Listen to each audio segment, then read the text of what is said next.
Buah persik berusia 100 tahun muncul di bawah sungai. Saat itu ada seorang wanita tua sedang mencuci pakaian. Lalu secara tidak sengaja melihatnya. Dia pikir buah persik sebesar itu akan cukup untuk makan setengah tahun. Dia langsung memikirkan sesuatu. Dia menggunakan bak cuci untuk membuat kapal darurat. Sekarang dia mulai duduk di atas bak untuk mengejar. Tapi karena aliran sungai begitu deras, dia harus mendayung semakin keras. Jadi dia mempercepat dayungannya. Tiba-tiba sebuah batu besar muncul di depannya. Hal itu membuat dia terpental cukup jauh. Setelah terpental, akhirnya dia berhasil mendapatkan buah persik itu. Dia segera mengambil tali untuk mengikatnya. Tanpa diduga buah persik itu tiba-tiba menyeretnya. Buah itu menariknya cukup jauh. Pada saat ini muncul api di bawah bak. Hal itu menyebabkan pantatnya terbakar. Tepat pada waktunya dia melihat patung. Dia meminta bantuan padanya. Tiba-tiba buah persik itu berhenti. Tapi dia juga terpental puluhan meter. Dia segera berdiri dan mencoba untuk memadamkan api di pantatnya. Tapi apinya tak kunjung padam. Tiba-tiba buah persik itu menyemprotkan air sehingga memadamkan apinya. Saat ini dia tiba-tiba berbalik dan terkena semprotan air di wajahnya. Tapi rasanya lumayan enak. Rasa asam muncul membuat dia mengernyit. Buah persik itu bergulir ke arahnya. Dia berpegangan dengan erat. Tiba-tiba dia melayang ke arah rumah. Dia menabrak pintu. Buah persik itu tiba-tiba menyala. Lalu semua jendela tiba-tiba tertutup.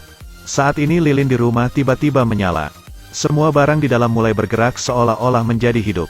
Mereka melompat-lompat. Hal ini membuat mereka bingung. Mereka tidak tahu apa yang sedang terjadi. Tiba-tiba mereka terkejut oleh benda yang bertabrakan. Ketika dia melihat buah persik, dia memegang pisau dan segera mendekat. Saat dia baru saja akan memotongnya, tiba-tiba buah persik itu melepaskan pancaran listrik. Dia terkena sengatan listrik hingga terpental cukup jauh. Lalu dia menyuruh istrinya untuk melarikan diri. Tutup pintu dan tahan oleh tubuh. Buah persik itu langsung melaju ke arahnya. Dia marah dan melempar guci. Tapi buah persik itu terus melompat-lompat untuk menggodanya. Dia terjatuh. Sekarang dia membawa obor untuk mengancamnya. Buah persik mundur seolah ketakutan. Tapi buah itu mengeluarkan asap untuk memadamkan obornya.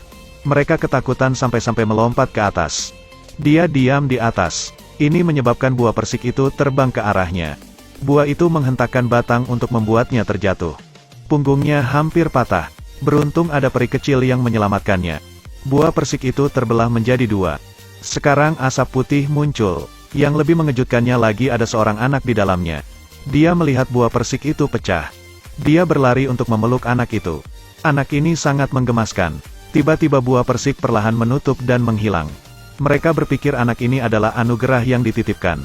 Keduanya sangat bersyukur. Anak ini baru saja beranjak dewasa. Dia juga sangat kuat. Ambil selongsong untuk membantu mereka berdua. Dia meniupnya dengan sangat kencang hingga terpental jauh. Panci yang terpental itu perlahan berguling dan mengenai kepalanya.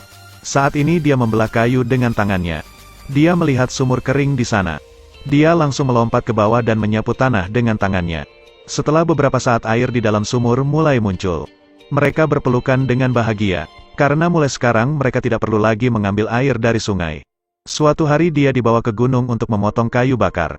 Tiba-tiba sebuah pohon besar tumbang. Melihat bahwa itu akan menghancurkan orang-orang di bawah, dia melompat untuk mendapatkan pohon besar itu. Mereka semua bersorak dan mengucapkan terima kasih yang sebesar-besarnya. Cerita pun berakhir. Terus ikuti Edelweiss Review untuk mendapatkan update cuplikan film berikutnya.